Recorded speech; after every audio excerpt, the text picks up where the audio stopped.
Hello everyone! I am Second Lieutenant Deborah Kembao Reynaldo, O-24556, Adjutant General Service, Philippine Army. I'm from Bamban, Tarlac, and a member of OCC Class 61-2020-24, and now currently assigned at 99 Infantry Hinalong Battalion, 5th Infantry Division, Philippine Army, and our station is located at Barangay Dato Salibo, Sambulawan, Maguindanao del Sur. Nag-apply ka. So actually, pangarap ko talaga itong profession na to, yung pagiging sundalo. So, bago yon, ikwento ko muna yung buhay ko, bakit ako napunta dito sa profession na to. So, way back when I was civilian, I am a graduate of Bachelor of Secondary Education and also a licensed professional teacher. And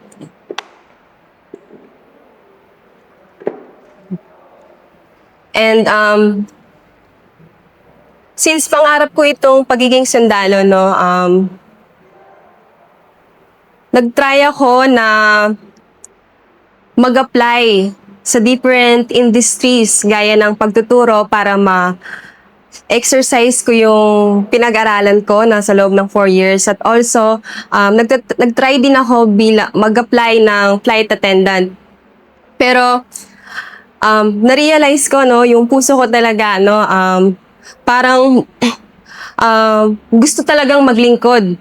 So, maglingkod sa bayan. So, nag-decide ako na mag-join dito sa Philippine Army. So, way back 2021, no, nag-try akong mag-apply sa Tracom para ma-enlist. So, since lumaki ako sa a family of soldiers, no, nagkaroon din sila ng big influence sa akin. Kasi nakikita ko sila, yung kapatid ko, kung paano sila mag-enjoy sa ginagawa nila while serving the country. And also, while taking care of their families na meron sila habang nandito sila sa profesyon ng pagiging sundalo. So, luckily, no, last 2021, gaya nga nasabi ko kanina, is nag-try akong mag-apply sa Philippine Army at ayun, natanggap ako. At ang first unit assignment ko before is sa Training Command, Philippine Army sa Capas, Tarlac. So, yung unang unit na napuntahan ko doon is nagpapasalamat ako kasi kahit papano, nung EP ako is na-exercise ko yung background ko sa teaching. Balikan natin. Ano yung unang enlisted personnel ka? Bakit doon ka? Ikwento mo muna, ma'am, yung family mo, ma'am. Yung sundalo. Talaga family sundalo talaga. Kasi. So actually, since sabi ko kanina, lumaki ako sa pamilyang sundalo. Ang papa ko ay isang Air Force, ang ate ko ay isang Air Force din. Ang kuya ko ay isang Air Force din, at ang sumunod sa akin na isa ko pang ate ay nasa Army. So, masasabi ko na since lumaki ako sa pamilyang sundalo, nagkaroon sila ng malaking impact at influence sa akin kasi nakita ko noon na kung paano sila mag-enjoy sa trabaho nila while serving the country. So, ako, na-motivate ako na pumasok sa organisasyon nila. Kasi nakita ko na despite ng yung sacrifices nila, yung trabaho nila, na alam ko na hindi ganon kadali na maglingkod sa bayan dahil 24/7 ang trabaho nila. Nakita ko kung gaano sila mag-enjoy while taking care of their families as well. So, yun ang isa sa na-motivate ko bakit sabi ko gusto kong maging isa sa kanila at maging public servant at pumasok sa Philippine Army. At also, para matuloy ko din yung pangarap ko. So ayun, na-enlist ako last 2021 sa training command sa akong former EP. So, masasabi ko na yung first unit assignment ko doon is malaking tulong sa akin kasi kahit papano is na-enhance at na-exercise ko yung skills ko na napag-aralan ko before, which is teaching. And nagpapasalamat din ako kasi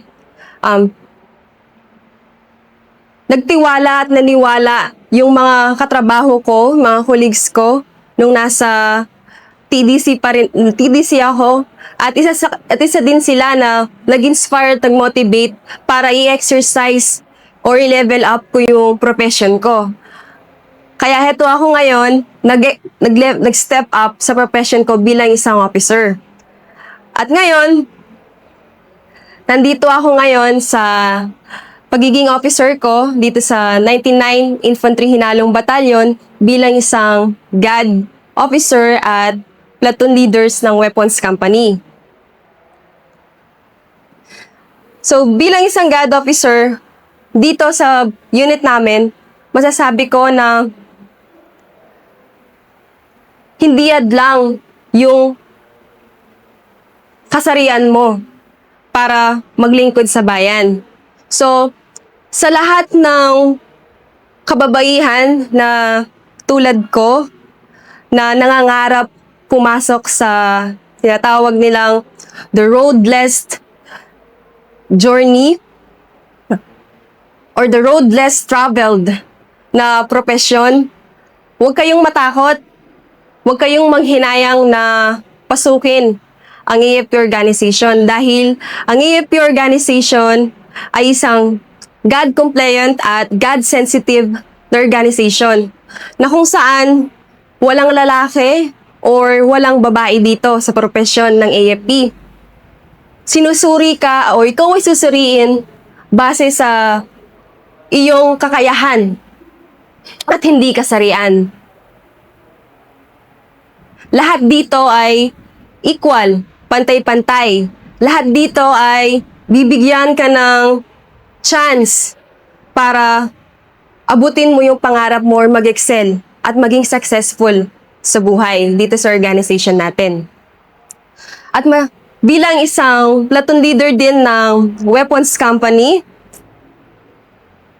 ang masasabi ko ay bilang isang PL ng weapons, once na na-deploy tayo bilang also bilang officer dito sa organization na to,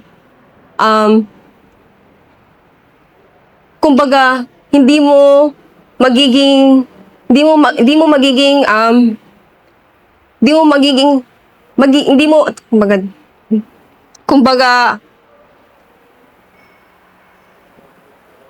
bilang isang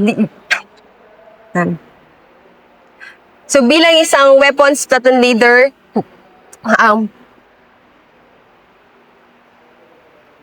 hindi ka magiging hindi pakat yung master. Ma'am, Yun na lang natutunan ko sa weapons ito po. Sige. So, bilang isang weapons platoon leader, once na na-deploy tayo sa ating kanya-kanyang assignment at bilang isang bagong report na second lieutenant, wala kang karapatan magreklamo kung anong posisyon na ibibigay sa'yo. So, kung anong assignment man ang itatas nila sa'yo, is dapat ready ka. Dapat you are capable na ma-carry it out mo yung task and assignment and responsibilities na tinas sa'yo sa unit mo.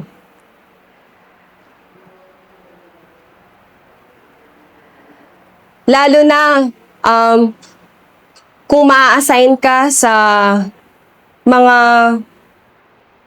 lugar ng Pilipinas ay lalo na sa mga delikadong lugar ng Pilipinas ay ready ka dapat kasi bilang isang officer, tinuturuan tayo na maging adaptive at yung tinatawag na military professionalism. So dapat you are ready sa kahit saang lupalop ng Pilipinas ka ma-assign at ano yung posisyon na ibibigay sa'yo. Dahil dun ka mag-excel at dapat dun mo patunayan na lahat ng tasking sa'yo, as long as you are dedicated and also willingness na sa trabaho na pinasukan mo, lahat ay magiging madali para sa'yo. At masasabi ko din na dito, sa pagiging platoon leader ko, since naghahawak ako ng aking platoon sa aking kumpanya, masasabi ko na hindi hadlang or hindi basihan yung pagiging babae para mag-lead ka sa kanila. So, sa lahat ng mga kababaihan na nangangarap dyan na maging isang officer at pumasok sa propesyon ng pagiging sundalo, huwag kayong matakot dahil kinaya ko nga eh. So, sabi nga nila, kung kaya ng iba, hindi mas kaya mo rin. So, yun lang. Muli, magpakilala ma'am na proud member ka sa unit ito. So, yun lang. I hope na na-motivate kayo at na-inspired sa kwento ko. So, once again, I am Second Lieutenant Deborah Kiambao Rinaldo O-24556, Adjutant General Service, Philippine Army, and currently assigned at 99 Infantry Hinalong Battalion, 5th Infantry Division, Philippine Army. Mabuhay ang Philippine Army! Okay ma'am, may sisingit lang ako para mas exciting naman. Laking Tarlac ka ma'am, first time mo sa Mindanao. Ano yung naging buhay mo dito ma'am sa first assignment mo? Paano ka nakaka-discuss young officers na dito ka pa talaga ba-assign sa kumbaga marshland? Kayo yung guardian ng marshland na dito sa mismong pawasan sa loob ng Maguindanao dito. Paano? Kasi hindi ba naging mahirap sa'yo? Naka-adjust ka ba agad? Yan. Since taga Luzon ako and first time kong mapunta at ma-assign dito sa Mindanao area and dito sa SPMS box ng Maguindanao, kung tutusin kung makita mo, it's a very delikado dito sa lugar namin. Lalo na dito sa battalion namin, dito sa Sambulawan is a marshland area siya. So, nag-ooperate kami through sakay ng mga water airboat, no? And dito sa unit namin, ang mga nagda-drive ng water airboat ay mga kababaihan. So, meron kaming service training dito, part ng APB activities namin na yung mga kababaihan ay hindi lamang sa pang-office works, tinuturuan din kami dito na i-perform yung ginagawa ng mga kalalakihan, gaya ng pagdadrive ng airboat. So, certified sila na mag-drive ng airboat, yung mga PFC namin, na mga female enlisted personnel namin na mga PFC at mga private dito, tinuruan sila kung paano mag-drive ng water airboat dito sa area namin. At masasabi ko na yun yung pinaka-highlight na ma-assign dito sa battalion namin dahil akala ko dati, once na na-assign ka sa battalion is puro bundok ka, mag-operate ka sa mga bundok, yan, tatawirin mo yung mga naglalakihang bundok na napakahirap, sabay dala pa ng mahigit 15 to 30 na kilos na jungle pack. Dito sa amin iba dahil nag-ooperate kami sa marshland area at masasabi ko na napaka-exciting and challenging at nagpapasalamat din ako sa unit namin kasi binibigyan ng opportunity yung mga kababaihan namin na i-perform din yung kaya ng mga lalaki na hindi kami kinukulong or kinukulong sa isang learning na sa isang office namin kung anong task organization mo dito sa batalyon namin. Bagkus talagang lahat pantay-pantay. Kung anong ginagawa ng kalalakihan namin, dapat kaya din namin yun. Kaya nga, laking pasasalamat ko na dito ako na-assign sa unit namin sa Hinalong Batalyon. Dahil nabigyan ako ng opportunity na i-excel pa yung skills and capabilities na meron ako.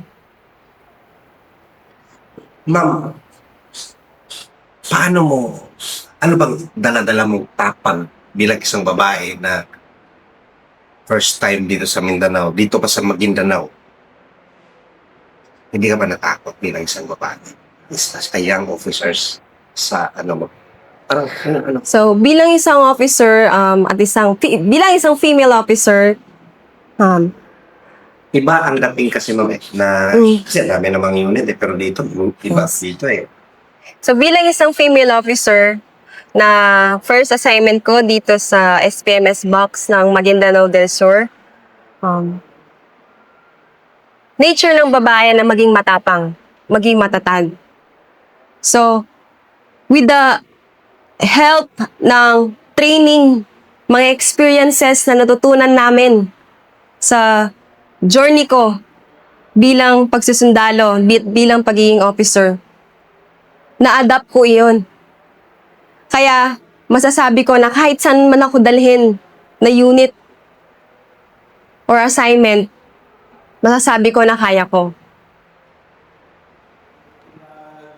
Ma'am, yan na sa akin ma'am. Kung may dadagdag ka pa, gusto ko sabihin. So,